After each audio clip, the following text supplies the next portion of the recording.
वो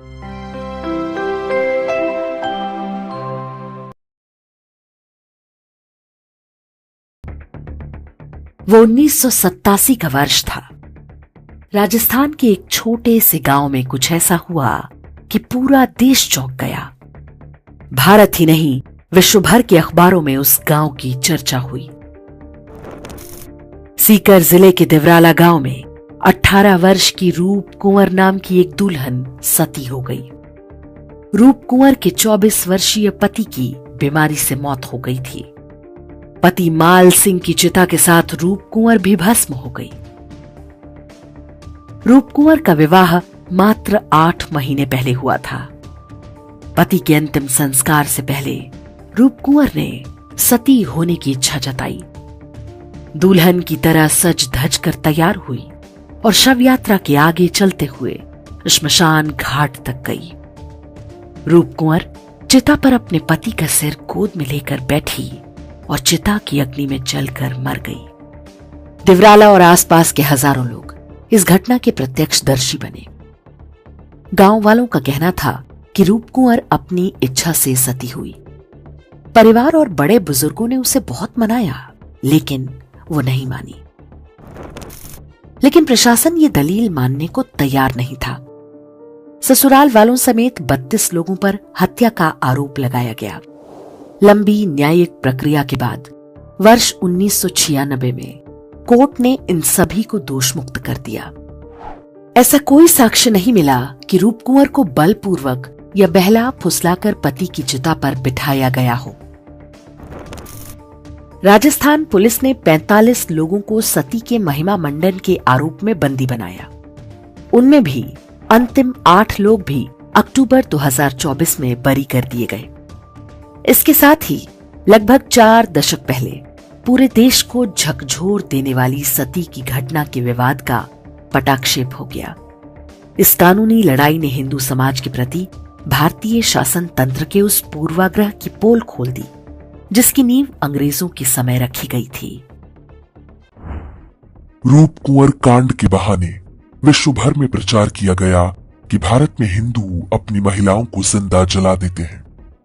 सती को हिंदू धर्म की कुप्रथा बताते हुए इसके बारे में स्कूलों में पढ़ाया जाने लगा। कहा गया कि अंग्रेजों ने जिस सती प्रथा पर प्रतिबंध लगाया था, वो आज भी चोरी छिपे चल रही है। इसकी आड़ में राजस्थान के राजपूत समुदाय को कलंकित करने के भी प्रयास हुए। लेकिन सती प्रथा की सच्चाई आखिर क्या है? इतिहासकार मीनाक्षी जैन ने भारत में प्राचीन काल से लेकर आधुनिक समय तक सती की सभी घटनाओं का अध्ययन किया। उन्होंने इसके आधार पर एक पुस्तक लिखी जिसका नाम है Sati, evangelicals, Baptist missionaries and the changing colonial discourse. ऐतिहासिक साक्ष्यों और आंकड़ों के आधार पर यह पुस्तक बताती है कि अंग्रेजों के समय किस प्रकार सती प्रथा का झूठ गढ़ा गया ताकि हिंदुओं को असभ्य और बर्बर सिद्ध किया जा सके। ऋग्वेद के एक मंत्र के आधार पर दावा किया गया कि इसमें सती की बात है, जबकि वास्तव में वो एक प्रश्न है, जिसकी अगली ही ऋचा में कहा गया है, हे स्त्री उठो, इस मृत व्यक्ति को त्याग दो और जीवित प्राणियों में शामिल हो जाओ। इसी से ये भी स्पष्ट है कि वेद विधवा विवाह की भी अनुमति देते हैं। जिस मनुस्मृति को स्त्री विरोधी कहकर प्रचारित किया गया, वो आदेश देती है कि पति की मृत्यु के बाद उसकी संपत्ति की स्वाभाविक उत्तराधिकारी उसकी पत्नी होगी। यदि हिंदू धर्म में कभी सती प्रथा होती तो भला विधवा स्त्री को संपत्ति का अधिकार क्यों दिया गया होता? वेदों, उपनिषदों, पुराणों जैसे सैकड़ों हिंदू धर्म ग्रंथों में कहीं भी सती का कोई वर्णन नहीं मिलता। सबसे पहली घटना महाभारत काल की है, जहां पांडु की दूसरी पत्नी माद्री सती हुई थी। वो भी किसी प्रथा के रूप में नहीं, बल्कि इसलिए क्योंकि माद्री को लगता था कि वो अपने पति की मृत्यु की दोषी है। महाभारत में हजारों योद्धा मारे गए, लेकिन एक की भी पत्नी उसके साथ सती नहीं हुई। भारत पर इस्लामी चंगुल मजबूत होने के 300-400 वर्षों में सती की इक्का दुक्का घटनाएं मिलती हैं। उन सभी की पुष्टि वहां पर बने सती स्तंभों से होती है। सती की जो घटनाएं रिकॉर्डेड हैं, वे भी आवश्यक नहीं कि जलाई गई हों। कई ऐसी महिलाएं भी हैं जिनका पति के जाने के कुछ घंटे बाद स्वाभाविक रूप से निधन हो गया। कई बार जौहर की घटनाओं को लोग सती से जोड़कर देखते हैं। ये समझना आवश्यक है कि सती प्रथा जौहर से बिल्कुल अलग है।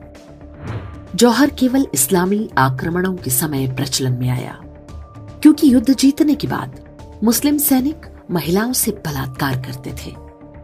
यदि कोई स्त्री जहर या किसी अन्य तरीके से आत्महत्या कर लेती थी, तब भी वे उनके शवों के साथ कुकर्म करते थे। मुसलमान उनके शव को भी छू न सके, इसके लिए राजस्थान की स्त्रियां अपने लिए सबसे कष्टकारी मृत्यु चुना करती थीं। इसी दौरान उनके पुरुष सिर पर केसरिया बांधकर युद्ध भूमि में बलिदान देते थे, जिसे साका कहा जाता था। जौहर पति पत्नी के प्रेम का वो उच्चतम आदर्श है जिसकी कल्पना भी आज की फर्जी फेमिनिस्ट नहीं कर सकती।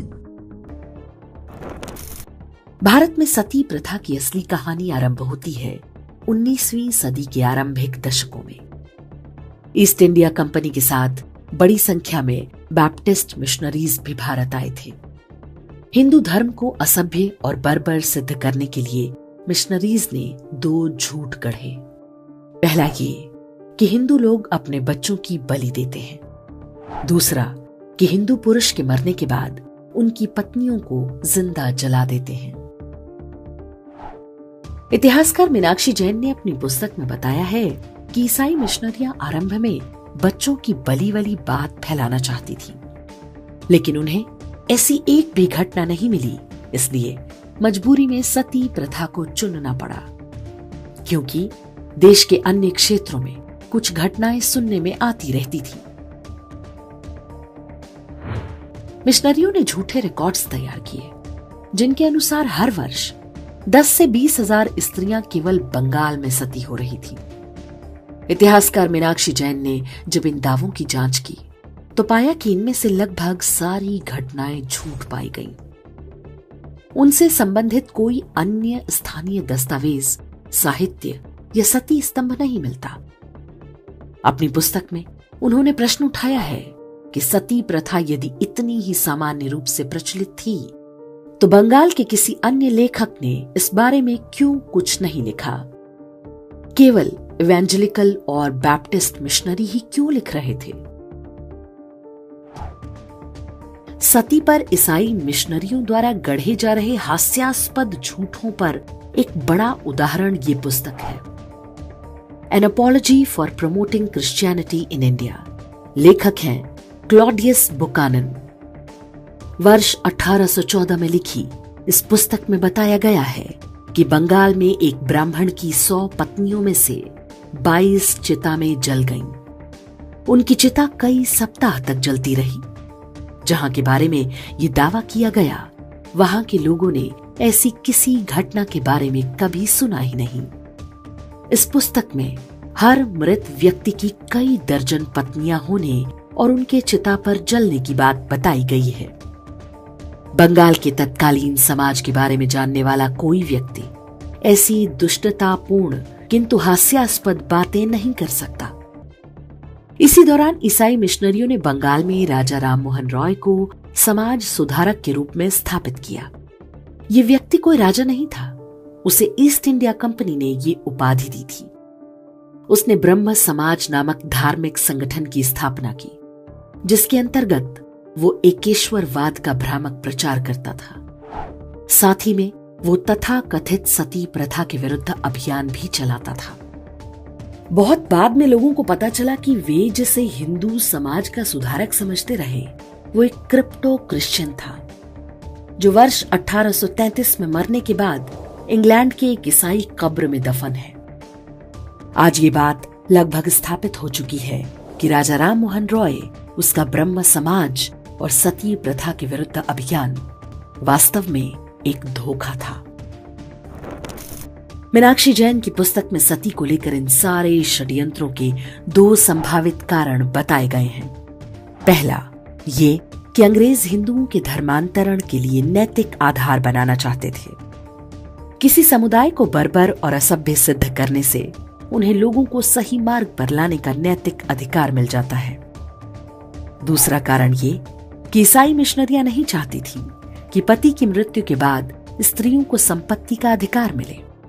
हिंदू परंपरा में सारी संपत्ति पत्नी को मिलती थी, लेकिन अंग्रेजों ने जो कानून बंगाल पर थोपा उसमें ईसाई परंपरा के अनुरूप स्त्रियों को संपत्ति के अधिकार से वंचित कर दिया गया। इसके कारण समाज में विधवाओं की स्थिति बहुत खराब होने लगी थी। 10 लाख की जनसंख्या पर 4 महिलाएं सती हो रही थी। किसी भी समाज में आत्महत्या के आंकड़ों से इसकी तुलना करें तो ये संख्या कुछ भी नहीं है।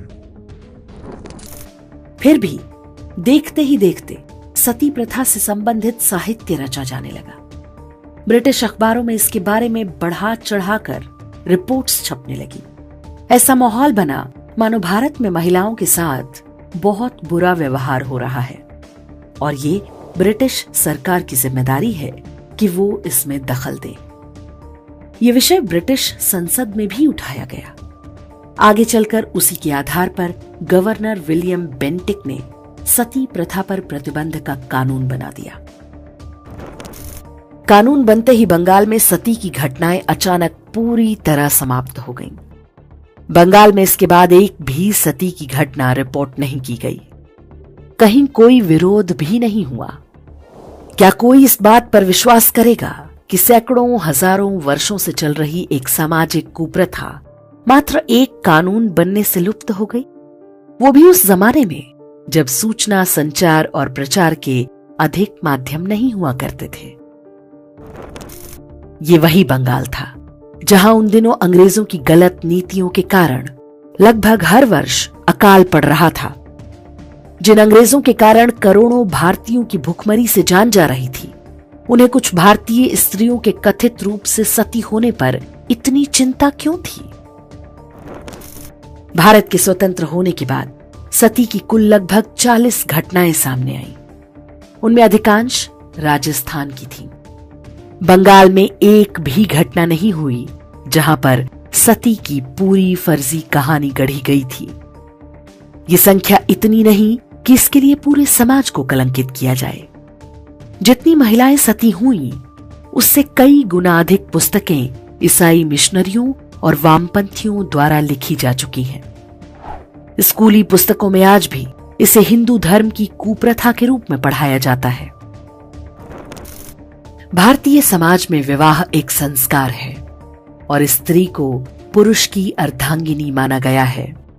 यही उन दोनों के बीच प्रेम का आधार हुआ करता था। आज भले ही वे संस्कार लुप्त हो रहे हों, लेकिन एक समय था जब माना जाता था कि पति और पत्नी का संबंध जन्म जन्मांतर का है। 1-2 पीढ़ी पहले तक हमारे समाज में इसके ढेरों उदाहरण मिलते हैं, जब पति या पत्नी के निधन के कुछ समय बाद ही दूसरे की भी स्वाभाविक मृत्यु हो जाती थी। आपने भी अपने परिवार या पास पड़ोस में ऐसा देखा होगा। संभवतः यही वो भाव है जिसके कारण सती होने वाली स्त्रियों को समाज ने सम्मान की दृष्टि से देखा और उन्हें देवी माना। ऐसा नहीं है कि पति के शव के साथ जलने की घटनाएं बिल्कुल भी नहीं हुई। अक्सर कुछ महिलाएं भावावेश में या अपने भविष्य की चिंता में ऐसा करती थीं। लेकिन यह कहना अनुचित है कि यह कोई सामान्य रूप से प्रचलित परंपरा थी। 1000 वर्ष की इस्लामी और ईसाई गुलामी में हिंदू धर्म में कई कुरीतियां आईं, लेकिन जितनी तेजी से हिंदुओं ने अपने अंदर सुधार किया, वो विश्व के सभी समाजों के लिए उदाहरण है। सती प्रथा के नाम पर हिंदू धर्म को नीचा दिखाने का प्रयास अब और स्वीकार नहीं किया जा सकता। एक कहानी है। 2 बंदरों की लड़ाई में लोमड़ी रोटी लेकर चली जाती है। कहानी आज भी वही चल रही है, लेकिन कैरेक्टर बदल गए हैं।